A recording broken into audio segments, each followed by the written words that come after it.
Assalamualaikum warahmatullahi wabarakatuh. Halo semuanya, perkenalkan namaku Dita Nur Maulidia Rizal dari PBSI 3A dengan NPM 23882011A226388. Oke, nah di sini saya akan menjelaskan mengenai buku yang telah saya baca yang berjudul Filsafat Ilmu, Ontologi, Epistemologi, Aksiologi, dan Logika Ilmu Pengetahuan. Oke, teman-teman sekalian, buku ini lebih rumit ketika kita membacanya sendirian. Nah, ketika kita membaca sebuah buku filsafat ilmu, tentu banyak hal yang menyebabkan kita itu berpikir secara lebih mendalam mengenai manusia, cara berpikir manusia.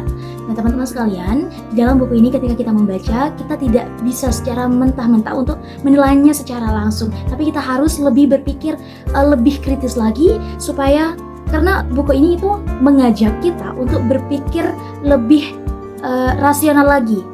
Nah, dalam buku ini tuh menjelaskan mengenai cara berpikir manusia itu tadi, yang awalnya melihat sebuah kejadian-kejadian yang dihubungkan dengan sebuah mitos ataupun hoax-hoax yang tidak diketahui secara teori-teorinya, sehingga ketika manusia berpikir itu akan mengantarkan kepada sesuatu yang bersifat lebih rasional lagi. Nah, di dalam buku ini itu terdapat beberapa bab yang dijelaskan, yakni sebanyak 14 bab. Nah, namun ketika saya membacanya, ini lebih memberikan ruang berpikir yang lebih terbuka untuk diri saya pribadi. Meskipun buku ini lebih sulit ternyata ketika kita untuk memahaminya, tapi setidaknya ini memberikan banyak pengetahuan kepada diri kita pribadi. Ya, seperti cara pengetahuan mengenai bagaimana cara manusia berfilsafat, apa itu filsafat, apa itu ilmu pengetahuan, hingga perkembangan ilmu pengetahuan serta perkembangan ilmu modern dan kontemporer seperti itu. Mungkin hanya itu yang dapat saya jelaskan. Terima kasih banyak. Dan saya ingin memberikan sebuah kesan dan pesan ketika saya membaca buku ini, yaitu selama saya membaca buku tersebut mungkin memiliki kesulitan yang amat sangat besar karena buku ini lebih bersifat teoritis. Oleh karena itu, namun ketika setelah membacanya, saya mendapatkan banyak sekali pengetahuan yang belum pernah saya dapatkan sebelumnya. Seperti itu. Mungkin hanya itu. Wabillahi taufiq wal hidayah. Wassalamualaikum warahmatullahi wabarakatuh. Assalamualaikum warahmatullahi wabarakatuh. Sebelumnya perkenalkan, nama saya Azhar Ilham, Prodi Pendidikan Bahasa dan Sastra Indonesia, kelas 3A PBSI, NPM 23882011A226428. Baik, di sini saya akan membahas mengenai salah satu tokoh pendidikan, yaitu Ki Hajar Dewantara. Siapa yang tidak kenal dengan Ki Hajar Dewantara? Setiap anak bangsa Indonesia tentu mengenalnya. Terlahir dengan nama Raden Maswardi Suryaningrat, ia berasal dari keluarga keraton Yogyakarta.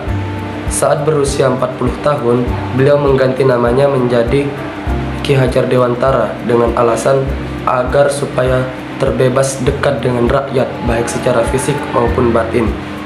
Di sini saya akan menyampaikan 3 konsep pendidikan yang diajarkan oleh Ki Hajar Dewantara. Yang pertama yaitu Ingar Sasong Tulada, yang artinya di depan memberi teladan. Pendidik harus menjadi panutan dengan menunjukkan sikap dan perilaku yang baik sehingga peserta didik dapat meniru dan belajar dari contoh tersebut. Kemudian yang kedua yaitu Ingmadya Mangunkarsa, yang artinya di tengah membangun semangat. Pendidik berperan sebagai pendamping yang memotivasi dan mendorong peserta didik agar lebih bersemangat dalam belajar dan mengembangkan potensinya. Dan yang terakhir yaitu Tuturi Handayani, di belakang memberi dorongan. Ketika peserta didik mandiri, pendidik harus memberi dukungan, arahan ataupun dorongan agar mereka terus berkembang sesuai kemampuannya. Mungkin sekian dari apa yang dapat saya sampaikan, kurang dan lebihnya saya mohon maaf. Wassalamualaikum warahmatullahi wabarakatuh. Hai, perkenalkan nama saya Siti, bisa dipanggil Sinta. Saya dari Prodi Pendidikan Bahasa dan Sastra Indonesia. Nama saya 3882011A226414. Di sini saya akan menjelaskan tentang buku menyimak. Di sini menyimak ialah suatu proses kegiatan mendengarkan dari lamba-lamba lisan pembicara secara perhatian, pemahaman, apresiasi, serta lain-lainnya. Menyimak akan dilakukan oleh berbagai aspek atau berbagai cara.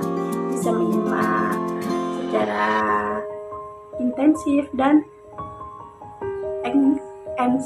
ekstensif.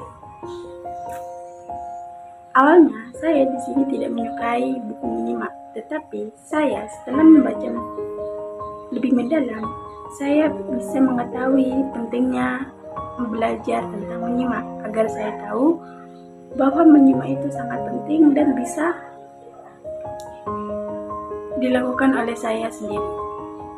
Mungkin hanya itu, kurang lebihnya mohon maaf. Assalamualaikum warahmatullahi wabarakatuh. Goodbye. Baik, Assalamualaikum warahmatullahi wabarakatuh. Sebelumnya perkenalkan, nama saya Arjun Supriyanto, saya dari Prodi Pendidikan Bahasa dan Sastra Indonesia.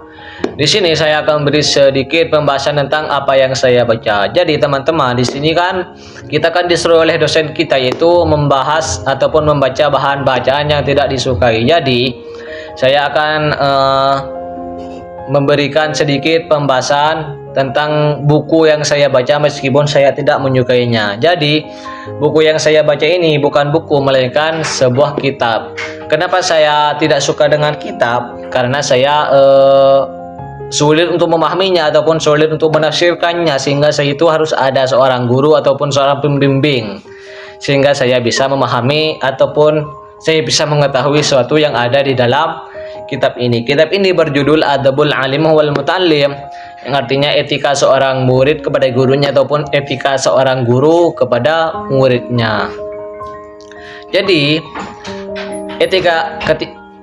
kitab ini menerangkan tentang etika kita ketika kita hendak mencari ilmu ataupun sudah ada di dalam proses mencari ilmu. Kenapa kitab ini menerangkan tentang etika? Karena sekarang banyak orang-orang yang memiliki ilmunya saja tidak memiliki etikanya. Mungkin ketika ia di dalam proses mencari ilmunya itu tidak disertai dengan etikanya. Jadi yang pertama kita harus terpenuhi oleh seorang pelajar agar kita memiliki ilmu yang bermanfaat. Yang pertama, ketika kita hendak mencari ilmu, kita itu harus memulainya dari niatnya dulu. Kita itu harus niat betul-betul mencari ilmu, tidak niat lain-lain. Dan yang kedua, kita itu harus mensucikan diri terlebih dahulu, baik dari badan, dari pakaian, dari pikiran, dari hati yang kotor. Kita itu harus bersihkan. Jadi kita itu harus suci, baik dari hadas besar maupun hadas kecil. Jadi ketika dianjurkan, kita itu dianjurkan ketika kita hendak mencari ilmu, kita itu harus wudhu dulu.